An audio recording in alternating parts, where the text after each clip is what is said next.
علیکم محترم عزتمنو قدرمنو مسلمانانو ورونو امید لرم چې جوړ او روغ به د صحت جامع په برتن باندې وي ته دا یو ویډیو ګورې ته په خپل معلومات وسی کچې د مخکې معلومات نه ودرته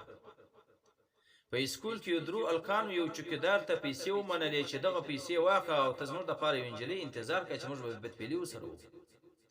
نه هغه یو انجلي راوګرځول هغه چوکیدار کښینه ولا کله چې پلا رالی د انجلي د بیولو د پاره خپل لور کوړه بوزي د چوکیدار ورته وویل چې ستا لور خو وختي راتللی نو بیا هغه نجلۍ ډېره پریشانه ناسته ده ده ورته وویل چې ته ولاړ شه په کمره کې انتظار شه چې کله ستا پلار راسي بل څوک راسي زه به فورا تا ته خبر درکړم کله چې هغه نجلۍ په کمره باندې ننوته ده په پټه باندې تاله ولګوله بیا وروسته هغه درو الکانو ته خبر ورکړ کله چې هغه درې الکان رالو اول ورغلې په زوره باندې دغه نجلۍ سره بدفعلي وکړه او بیا وروسته دویم ورغلې هغه هم بدفعلي د دې نجلۍ سره وکړه